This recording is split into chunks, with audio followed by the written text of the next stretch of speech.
Right, I'm back again today with another video. This time I've got the top 5 cards of set 3, Crystal Forge. Um, Now we're at set 3 and above, it's getting a little bit harder to pick out the top 5. I think set 3 wasn't too bad, but I know I'm going to have trouble when we hit set 4, 5 and 6. So to just start and jump into the list, at number 5, we have Starlight Expanse. This is my personal opinion. I love the card in reveal. It's a simple effect, put one card from your hand on top of your main deck, then draw one energy. It's a nice card to give you that extra energy if you need it. It's a good card to protect something from a vortex. And if you're playing a reveal deck, it's very nice to be able to set up the top card of your deck so you can force a reveal of what you want. It's of course a very niche card, you're not going to see it played really at all, except a few decks outside of reveal, except within a few decks in reveal, and even then not many people run it. It's more of a personal card I really enjoy. I think it is underutilized. I definitely think it can be, it's definitely a card that can save a card from vortex, which isn't, it's a niche little play around it.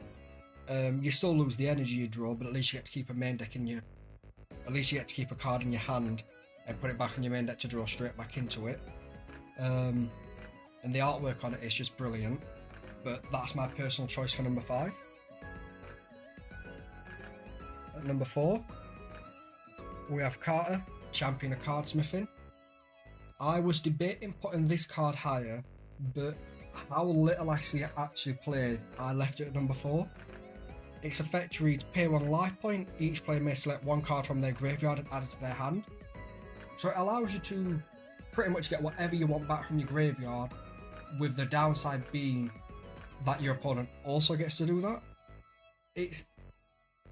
The card fits very well into an all symmetry deck, simply because it allows you to search Carter from your graveyard, and you can just go, you can use Carter to search the Carter in your graveyard and continue that loop to your 1 life point, Existence of Unknown Origins, and then burn your opponent for 1. And in an all symmetry deck, you tend to run a lot of draw, so the idea is that you try to outspeed your opponent, meaning when you play your own Carter Champion of Cardsmithing, your opponent shouldn't have a graveyard all set up to be getting cards back. But it's also just a good tech card to bring back any card what might be a main combo part of your deck or a key component of your deck. It could also squeeze into a reveal deck what runs Vancier, as your opponent cannot remove cards from their graveyard, so it's just a one-sided search. It's now become a double search with the new Archive Symmetry promo, which allows you to double a search card. But yeah, I had to leave it at number 4 because it doesn't see enough play for me to justify putting it higher than the other cards I've got in the list, but still one of the best options I think what came out of set 3. And then at number 3, I've got Sierras, the Liquescent Icicle. In her effect reads, when this creature is on the field, if all of your opponent's creatures in play are frozen, Shardfolk may attack life points directly. Now at first, I thought with this card, it's good, but it's a lot of setup to freeze everything on your opponent's board. But then when I looked into how to build a deck around it a bit more, it's pretty easy to limit the amount of cards your opponent can have out. You can go the route of unsummoning reversion to remove your opponent's cards from the field. You can go the route of energy manipulation to minimize the amount of energy out in the field, what limits what they can summon. Or you can build a speed turbo kind of deck, run Awakened Star Glacier, and then your opponent is always going to have their entire board frozen except 1, so then you only have 1 now you have to deal with. But my favourite use of it is in a Shardwood Cold Crux deck. Because of the combo of Shardwood and Cold Crux being able to freeze your opponent's entire board, Sierras is mostly always live, and then the benefit of that combo is Shardwood and Cold Crux, and most of the other cards we ran in that deck are also Shardfolk, so they can all benefit from Sierras. And I think the ability to just attack directly and not have to worry about your opponent's field if you can freeze it is a very powerful effect, which, if more freeze support comes out and more shard folk support comes out, the card will only get better in time. It doesn't see play now, but it's definitely a card I'm keeping my eye on, what I think can see play in the future based on the correct kind of support. But yeah, that's my personal number 3. At number 2,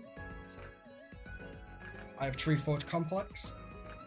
This card's mostly here because it's part of the reason why the Worlds won with a full symmetry deck.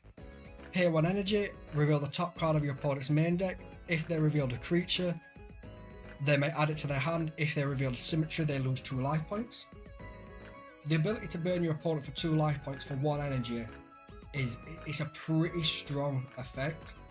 And even though it doesn't see as much play as it doesn't, I can't speak. Even though it doesn't see as much play now as it once did, I think besides Hailfire, it's probably better than it used to be with the prevalence of draw cards running around. Most decks are now running like 70% symmetries and 30% creatures, with a few exceptions to like Hailfire or even machines. But outside of that, most decks run more symmetries than they do creatures, giving you a high percentage to hit with Treeforge Complex. In the correct symmetry based deck, you can use it and just keep recycling to it, so you can keep trying to get it off live. You can also pair it with a card called Drifter's Dueling, which allows you to look at your opponent's hand and put a card back on top of the deck, meaning you can actually make it live. You can pair it with Treasury of Treeforge, so you can look at your opponent's top card of the deck, hand and graveyard, and you can, if it's a symmetry, you leave it. If they've got a symmetry in the grave, you put it back on top of the deck. If you've got a symmetry in hand, you pop it back on top of the deck. And 2 life points doesn't sound like much, but 2 life points is 1/5 of your opponent's life. And you can run 2 in a deck. You can pair it with the number 3 spot, Carter, to keep getting Treeforge back. I mean, you only have to get 5 Treeforges off in 1 turn to win the game. And in a draw-based deck, that's pretty easy, because you naturally get 2 in your deck, and then you can search the graveyard, you can recycle your deck, you can push back into it, and it's very quick to now get 2 Treeforge off. So I couldn't not put it at number 2 for the simple fact of it's one of the best burn cards in the game, and it also is a key component of why someone won the World Championship. And then before I get to number 1, there's a few cards which I wanted to fit in the list, what I couldn't justify. So first we have the Set Free Carcery card. Its effect is when you summon it, if you control a rare, a common and an uncommon Treeforge, you can destroy all 3 cards and then inflict life points to your opponent equal to the energy destroyed. It's a very niche effect. It doesn't go off very often, but it's also a very fun card. In I think when you're a player just starting out, it's one of the best decks you can build around, simply because you don't have many options, and that's one of the best options you can get. Second is Harbinger Mushroom. That is, when it's revealed, you burn your opponent for 1 and you draw an energy. It's one of my favourite reveal cards. The reason I couldn't fit it into the list is its effect is extremely reliant on another card setting it off. It doesn't do anything on its own, and it's just a personal favourite of mine, but I couldn't squeeze it in. Then we've got Nebula Geyser Meadow, which is you just summon a common or uncommon from your graveyard with, I think it's 1 energy. I can't remember its exact effect, but it gets you a common or uncommon back from the graveyard. Which I think is a solid effect, but the reason I couldn't fit that into the list is not many decks run common or uncommons. And the ones what do either don't need them back from the graveyard or have better ways of getting it back from the graveyard. But if we get the more and more common and uncommon support cards we get, the more I can see Nebula Guy's Meadow becoming better. And then lastly for the honourable mentions is Chief Bandit. The reason I'm including Chief Bandit in the honourable mentions is you summon him and he gets 1 energy for each frozen card in play. Which means he can get really big really fast, which is it's pretty scary for your opponent to have to deal with. Though I couldn't fit him onto the list because he's extremely susceptible to a simple unsummon. It also is dependent on the condition of the field. He doesn't really have an effect if there's nothing frozen, so you've really got to have a freeze deck based around it.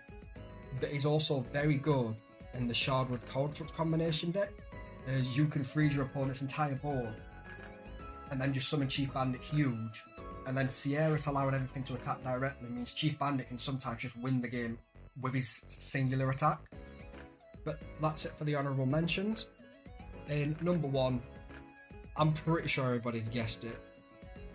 There's no other card it can be, and that's Crystal Cove. Pay 1 energy, target 1 symmetry in play other than this card and freeze it. It's a simple negate card. It stops any symmetry your opponent plays, well, delays it for a turn, but that delay can really hinder your opponent. Freeze their unsummon. You can, if you play it correctly, you can force them to unsummon their own creature. They play Vortex. Because that goes off at the end of your turn, you actually benefit from it a bit better as long as you can get your hand set up correctly to not be hurt by losing it. And it can really just mess up any card they play. They play Hailfire and Brimstone to try and get their Hailfire combo going, you stop it. They play one of their library cards to try and get a search, you stop it, slowing them down. Machines play Canyon of Secrets, slow them down. If Chrono play a Roda's Ascendance or anything like that, play it, slow them down. And it just buys you a turn. And I mean, it's so good that even in set 6, even when we got a new card, Sands of the Broken Timepiece, Crystal Cove is still in majority of decks simply because of how good it is. My favourite application of Crystal Cove is in the Shardwood Cold Crux deck. The reason I'm talking about a lot of freezes, set 3 introduced the freeze mechanic basically. So with Shardwood, if once you've used Crystal Cove, when Shardwood attacks, is attacked or revealed, he can reveal a card in your hand, but then he has the little caveat effect where you can choose a frozen card in play and make its condition permanent. So what I like to do is, let's say my opponent plays Vortex, I Crystal Cove their Vortex, and then I attack or reveal my Shardwood Amalgamation, and then I can make that Vortex now permanently frozen. If my opponent uses a card in their turn, I can Crystal Cove it and freeze it, and then as long as I've got Shardwood on my field, it deters my opponent from attacking me, because they know if they attack me, I can permanently freeze whatever card I Crystal Cove, which sometimes doesn't matter, but sometimes is also detrimental. Like, a Hailfire deck is not going to want to attack my Shardwood Amalgamation if they have a frozen Hailfire and Brimstone. But it's also so generic and splashable into any deck for a good solid negate that it just couldn't not be number 1. But yeah, that's my own personal list. At number 5, we have Starlit Expanse. Number 4, Carter Champion of Cardsmithing. Number 3, Sierras. Number 2, Treeforge Complex.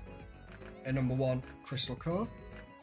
If you've got different opinions, if you think other cards deserve to be on the list, just drop me a comment and give me your own list, and I hope you liked watching. Thank you.